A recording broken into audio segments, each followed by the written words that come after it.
আমরা প্রকাশ করতে চলেছি বাংলাদেশ জামায়াতে ইসলামের নির্বাচনী ইশতেহার 2026।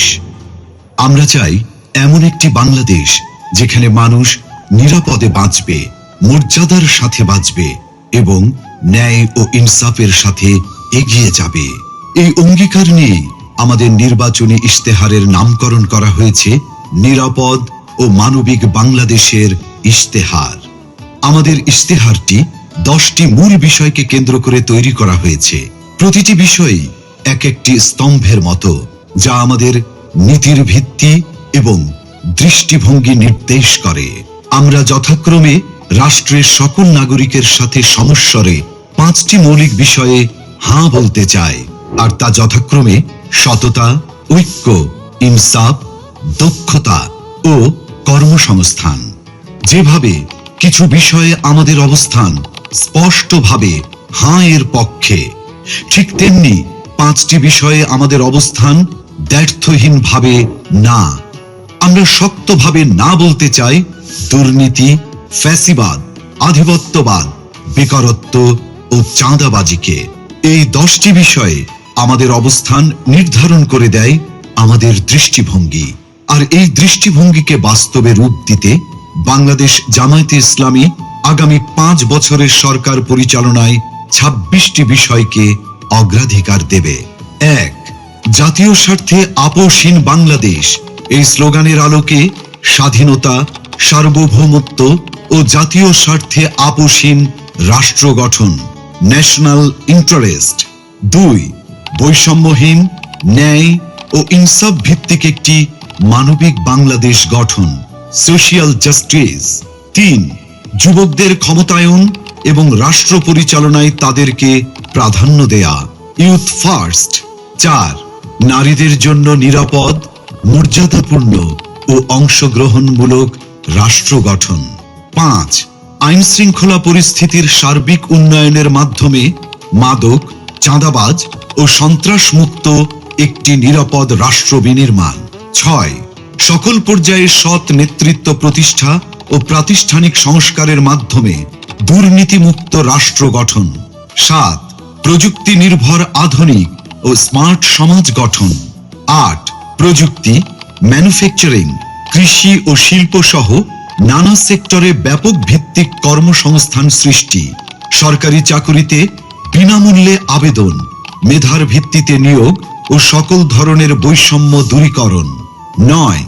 ব্যাংক সহ সার্বিক আর্থিক খাতে সংস্কারের মাধ্যমে আস্থা ফিরিয়ে এনে বিনিয়োগ ও ব্যবসা বান্ধব টেকসই ও স্বচ্ছ অর্থনীতি বিনির্মাণ। 10. সমানুপাতিক পিআর পদ্ধতির নির্বাচন সহ সুষ্ঠু নির্বাচনী পরিবেশ তৈরি ও তত্ত্বাবধায়ক সরকার ব্যবস্থা শক্তিশালী করে সুসংহত ও কার্যকর গণতন্ত্র নিশ্চিত করা। 11.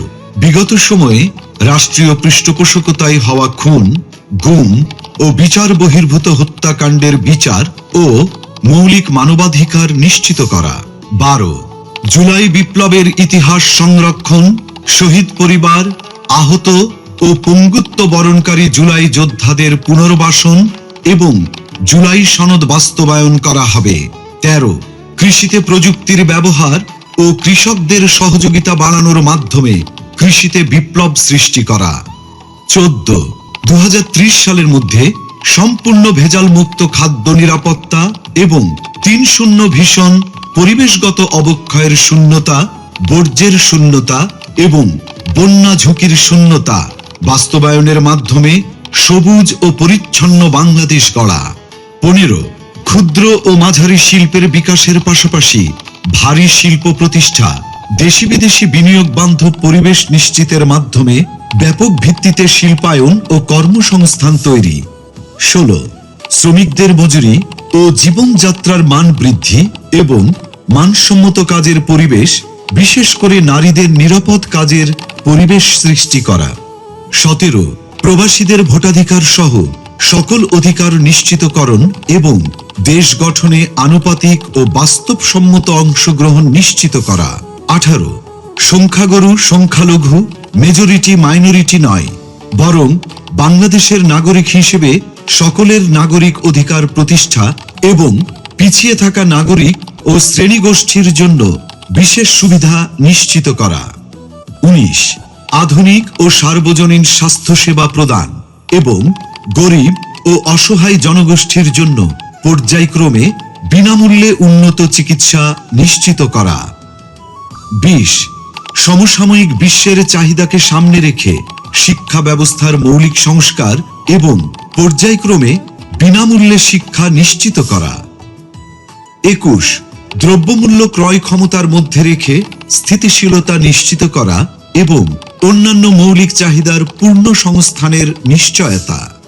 22 যাতায়াত ব্যবস্থাকে ঢেলে সাজানো এবং রাজধানীর সাথে দেশের বিভাগীয় শহরগুলোর সড়ক রেলপথের দূরত্ব পর্যায়ক্রমে 2 থেকে 3 ঘন্টায় নামিয়ে আনা, দেশের আঞ্চলিক যোগাযোগ ও ঢাকার অভ্যন্তরীণ যাতায়াত ব্যবস্থায় মৌলিক পরিবর্তন আনা।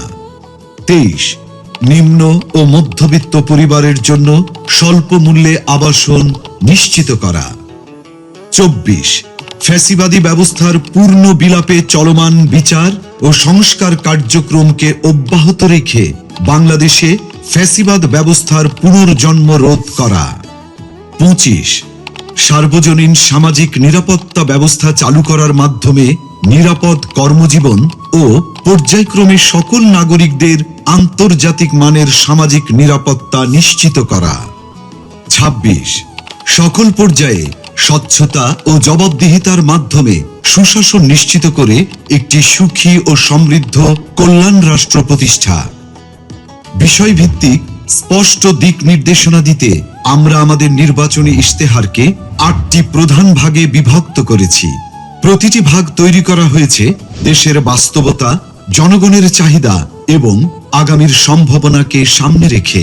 এই 8টি ভাগ হল: 1 জুলাই বিপ্লবের আকাঙ্ক্ষায় একটি বৈষম্যহীন, শক্তিশালী ও মানবিক বাংলাদেশ। 2 আত্মনির্ভরতার পথে নিজ পায়ে দাঁড়ানোর প্রত্যয়। 3 টেকসই অর্থনৈতিক উন্নয়ন ও ব্যাপকভাবে কর্মসংস্থান সৃষ্টি। 4 স্বনির্ভর কৃষি ও প্রকৃতির স্বাভাবিক বিকাশের মাধ্যমে পরিবেশ বান্ধব উন্নয়ন। 5 মানব সম্পদ উন্নয়ন ও জনগণের মৌলিক জীবন মানের উন্নয়ন। 6 সমন্বিত অবকাঠামোগত উন্নয়ন। 7 যুবকদের নেতৃত্বে প্রযুক্তি বিপ্লব ও সমৃদ্ধ বাংলাদেশ। 8 সবার জন্য অন্তর্ভুক্তিমূলক রাষ্ট্র। এই 8টি ভাগের মধ্য থেকেই নির্বাচিত করা হয়েছে ইশতেহারের কিছু মূল ও অগ্রাধিকারমূলক বিষয়, যা আমরা বিস্তারিতভাবে আপনাদের সামনে তুলে ধরব। যার শুরুতেই থাকবে সুশাসন ও জননিরাপত্তা এবং তা নিশ্চিতে মন্ত্রী ও এমপি সহ সকল পর্যায়ের জনপ্রতিনিধিদের ও তাদের পরিবারের সদস্যদের বার্ষিক সম্পদ বিবরণী জনসাধারণের সামনে পেশ করা হবে। সরকারি অফিসে সিসি ক্যামেরা স্থাপন এবং সব গুরুত্বপূর্ণ সরকারি নথি ও সেবাকে শতভাগ অনলাইনে রূপান্তর করা হবে। 64 জেলা শহর এবং প্রায় 500 উপজেলা ও ছোট শহরকে পরিকল্পিত শহর হিসেবে গড়ে তোলা হবে। তরুণদের দেশ পরিচালনায় অগ্রাধিকার দেওয়া হবে।